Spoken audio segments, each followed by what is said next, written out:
სრულიად საქართველოს კათოლიკოს პატრიარქის, მცხეთა თბილისის მთავარეპისკოპოსის და ბიჭვინთისა და ცხუმ-აფხაზეთის მიტროპოლიტის, უწმინდესისა და უნეტარესის ილია მეორის აღსაყდრებიდან 25 დეკემბერს 39 წელი სრულდება.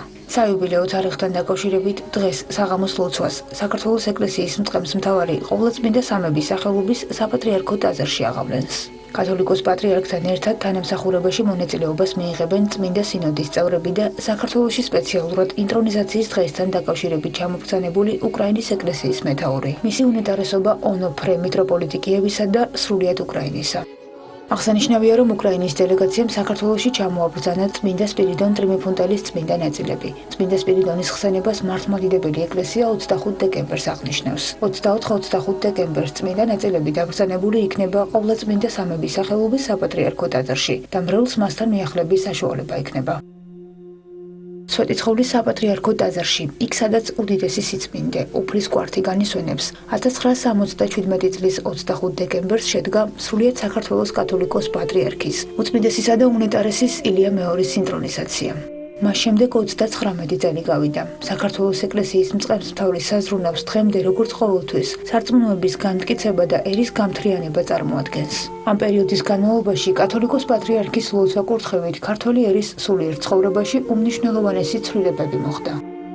1988 წელს საქართველოს ეკლესიის საჭეთმყრობელის თაოსნობით მცხეთის სასულიერო სემინარია თბილისში გადმოვიდა და დაარსდა სასულიერო აკადემია სემინარია. ქვეყნის სხვადასხვა კუთხეში გაიხსნა სასულიერო სასწავლებლები. კათოლიკოს პატრიარქის ლოცვა-კურთხევით საუკუნეების შემდეგ კვლავ აღდგა და ფუნქციონირება განაგრძეს გელათის სასულიერო და მეცნიერებათა აკადემიებმა. 1990 წელს უწმინდესისა და უნეტარესის დაუღალავი მოღვაწეობით მსოფლიოს საპატრიარქომ საქართველოს ეკლესიის ავტოკეფალურობის აღდგენა ოფიციალურად ცნო. ამავე წლის 4 მარტს კონსტანტინოპოლის მთავარეპისკოპოსმა და მსოფლიო პატრიარქმა ყოვლად უწმინდესმა დიმიტრიოსმა საზეიმო ვითარებაში გადასცა სრულიად საქართველოს კათოლიკოს პატრიარქს საქართველოს მართლმადიდებელი ეკლესიის ავტოკეფალიის უძველესი დროიდან ცნობისა და მტკიცების სიგელები. მაშინ საქართველოს ეკლესიის მეთაურმა ამ დღეს ქართული ეკლესიის დამოუკიდებლობის საზეიმო და საბოლოო აღიარება უწოდა. კათოლიკოს პატრიარქის ლოცვა-კურთხევით ქართულ ენაზე გამოვიდა ბიბლია, საღვთისმეტყველო კრებულები, სხვადასხვა საეკლესიო პერიოდული გამოცემა და საღვთისმეტყველო ლიტერატურა.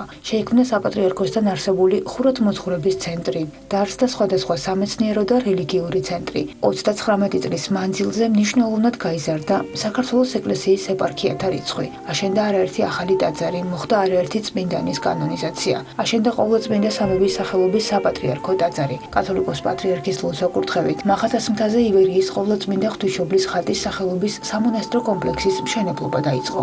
საქართველოს ეკლესიის საჭეთმყრობელი სითბოსა და სიყვარულს ყველას თანაბრად უნაწილებს. ამის ნათელი მაგალითია საუკუნეების მანძილზე სამშობლოს მოწყვეტილი და უცხოეთში მცხოვრები ქართველობა, რომელთანაც კათოლიკოს პატრიარქს აქტიური ურთიერთობა აქვს.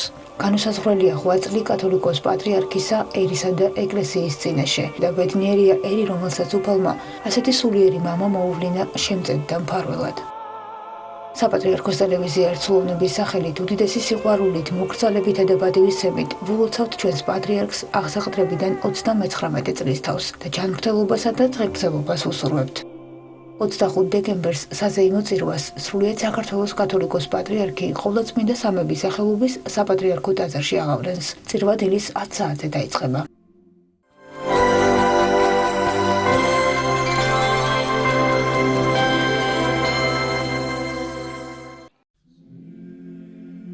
მართლმადიდებელი ეკლესია 24 დეკემბერს წმინდა მოწამეებს აკეფსეს, აითალასა და ღირს ლუკა მესვეტეს მოიხსენიებს.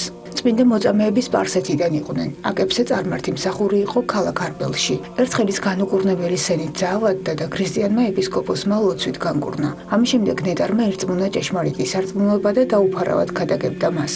ამისათვის ურწმუნოებმა ის დილეგში ჩააგდეს, მალევე ამ საპყრობილეში დიაკვანი აითალას მოხვდა. წმინდა მოწამეები რამდენიმე დღის შემდეგ ქალაქის მმართველთან მიიყვანეს. ღვთისმრჩეულებმა ისევ დაუფარავად აღიარეს მაცხოვარი. განრისხებულმა მეფემ კი მათი სიკვდილით დაასჯაბრძანა. წმინდა მოწამეებს თავები მოჰკვეთეს. ღირსი ლუკა მესვეტე იმპერატორ კონსტანტინე პორფიროგენეტის დროს მხედარი იყო. ბულგარელებთან ომში ღვთის განგებით ლუკა ცოცხალი გადარჩა, რის შემდეგაც ბერად აღიკვეცა და ხუცესად აკურთხეს. სულიერი სრულყოფის მაძიებელმა მამამ ბორყილები აისხა და სვეტზე შედგა. 3 წლის შემდეგ ღვთის შთაგონებით ოლიმპოს მთაზე გადავიდა. შემდეგ კონსტანტინოპოლში, ბოლოს კი ქალკედონში, სადაც კვლავ სვეტი მოიწია და მასზე 45 წელი მოღვაწეობდა. უფალმა სასწაულთმოქმედების ნიჭი მიმართლა თავის რჩეულს. ნეტარი დაახლოებით 1980 წელს მშვიდობით მიიცვალა.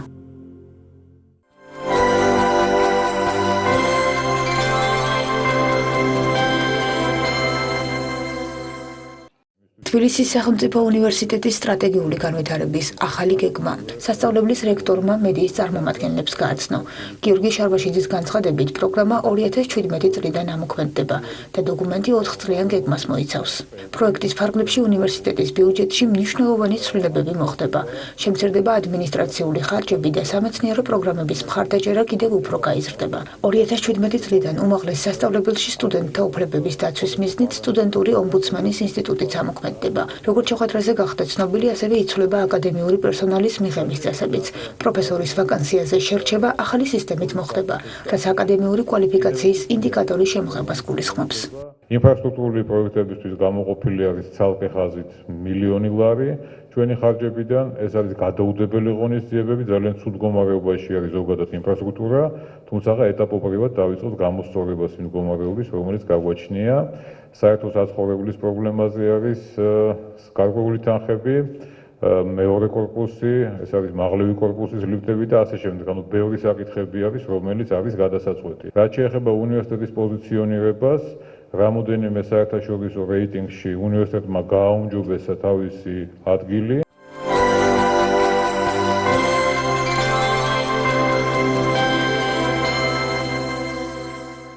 თბილისის სახელმწიფო უნივერსიტეტში ახალი ციგნის ოსური ენის თვითმასწავლებელი წარდგინება გაიმართა. კრებულში თანამედროვე საკომუნიკაციო და საქმიანი ურთიერთობებისათვის საჭირო სიტყვები, ფრაზები, დიალოგები, მცირე ზომის ტექსტები და ქართულ-ოსური და ოსურ-ქართული ფრაზეოლოგიზმებია შესული. გამოცემა მეცნიერთათვის, სტუდენტებისთვისა და ქართული და ოსური ენის შესწავლით დაინტერესებული ნებისმიერი მსურველისთვისაა განკუთვნილი. გამოვეცით ახლა წიგნი, რომელიც შეიძლება ითქვას, რომ არის ახალი ეტაპი ამ მიმართულებით. ეს არის ოსური ენის პრაქტიკული გრამატიკა, რომელსაც ქართველი მკითხველი, ქართველი მოსწავლე ადვილად გაეცნობა, რადგან ეს არის ოსურ-ქართულ ენებზე და მათთვის ხელმისაწვდომია ეს. ასეთი სახის სახელმძღვანელო არ გამოცემულა ჯერჯერობით და ეს იქნება ალბათ სასკოლო სახელმძღვანელოების ერთ-ერთი საკმაოდ მნიშვნელოვანი სახელმძღვანელო. ოსური ენის თვითმასწავლებელი დღემდე არ ყოფილა გამოცემული.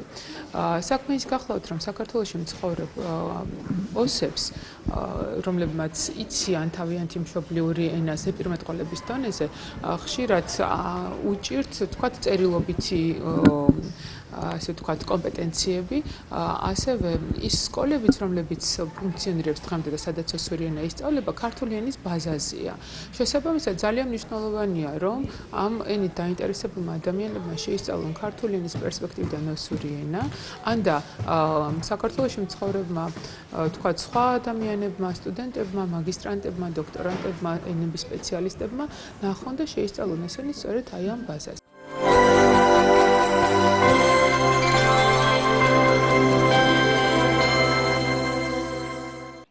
ფოლკლორის სახელმწიფო ცენტრმა საშობაო გამოფენას უმასპინძლა. ექსპოზიციაზე საკუთარი ნამუშევრები თვითნასწავლმა მხატვრებმა მიხეილ ფანჯიკიძემ და რევაზ გომელავებმა წარმოადგინეს. ხელოვანებმა ერთობლივი გამოფენისთვის 100-მდე ხის მხატვრული დამუშავების ნიმუშები და ფერწერული ტილოები გამოფინეს. ფოლკლორის სახელმწიფო ცენტრის საგამოფენო სივრცე ყოველთვის მზად არის უმასპინძლოს ესეთ საინტერესო გამოფენებს, ვინაიდან მნიშვნელოვანია ესეთ ნიჭიერ ახალგაზრდებს მიეცეთ შესაძლებლობა, რათა გააცნონ საკუთარი ნამუშევრები ფართო საზოგადოებას და ვფიქრობ, რომ ეს ხელშეწყობა არის ძალიან მნიშვნელოვანი და ჩვენი ცენტრი ამ ხელშეწყობას მომავალში გააგრძელებს ესეთი ახალგაზრდებისთვის. ძირითადად წარმოდგენილია ჩემს მიერ ხისგან დამზადებული ნამუშევრები.